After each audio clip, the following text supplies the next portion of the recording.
akkamitti gochuu dandeenya?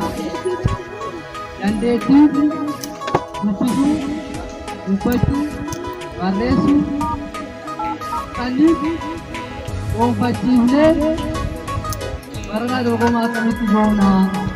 Yaada beekumsa irraa ka'uudhaan erga qorannoo gaggeessanii a lot of motivational speech.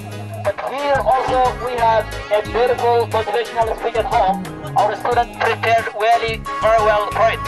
Now time is for motivational speech about education. Aisha Hamu against the stage.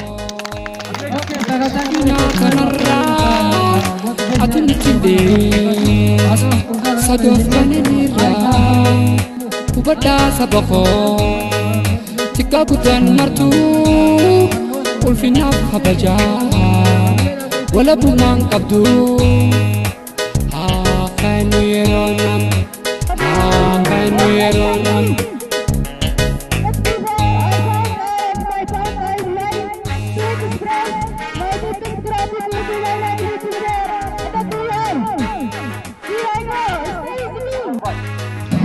As you know, who created many songs this wonder? You have to ask yourself, guys. Okay, beri ilmu tinggal kata artinya karena rapiume.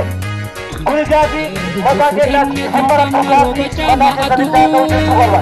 Karena bu alaga fuardia tahunu fayadu alaga fuardia tahunu fayadu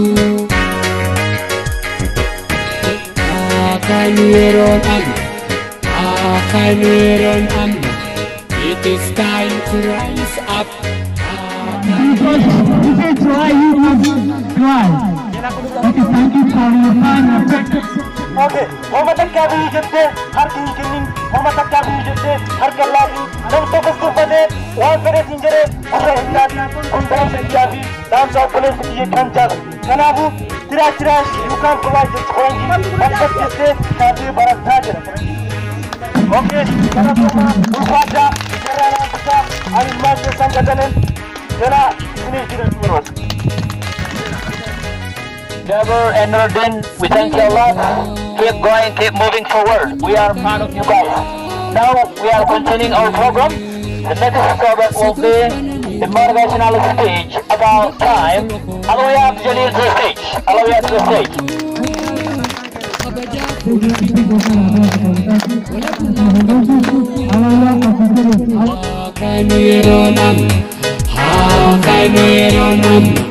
It is time to rise up.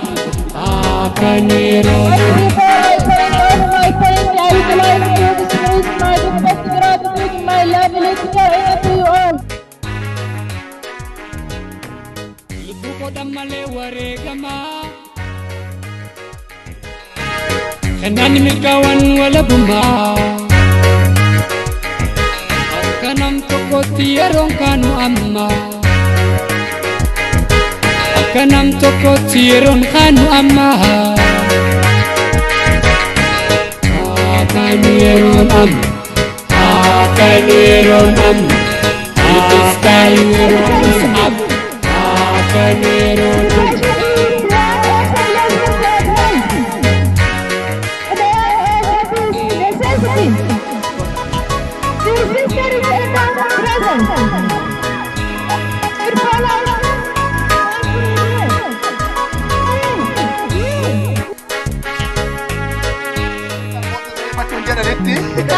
Jadi shoka sadarkan toko kan shoka hati kasih ketika berkumpulan sadarkan toko kan syarakat asyik kerja sodot dan berkumpulan yo tahu.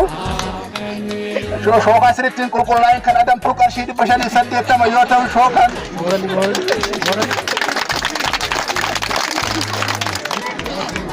Yo tahu.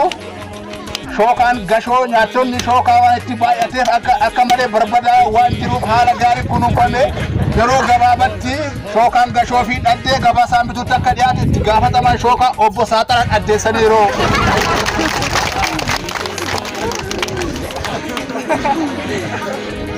hala olma gabayo ilallu shokan idu ijara sadarka to kofan qarshi dibba ja sadarka lama fan qarshi dibba shani sagaltama Kalau damtu sadarka to kofan qarshi dibba shani sagaltama kan sadarka lama fan qarshi dibba shani jahatama kan galchoota sadarkaa tokkoffaan qarshii 600 30 sadarkaa lammaffaan qarshii 600 fudhatti gurguramee ooleera.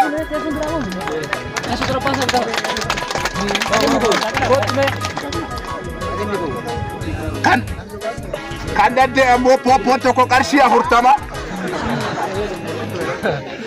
kan gashoo hanga ammaatti gabaaf dhiyaachuu dhiisaatii garaafuu quufuu dadhabne kan jechuudhaan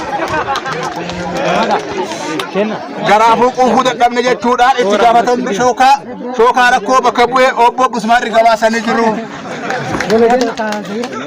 Oduu kiyyaa xumuraa osoo xumuriin hangafoota oduu guyyaa kaleessaa shookaa sirriitti rigamee qulqullaa'ee saaxiraan tokko qarshii 630tti taphacaatii fi sigaaraa gidduutti taasifameen dirree sammuuratti walqixa goolabamee jira. Oduu keenya kan xumuraa waan dhaggeeffataniif galatooma. Sagantaa gadii haaloo qopheessa gara irratti ilaalaa.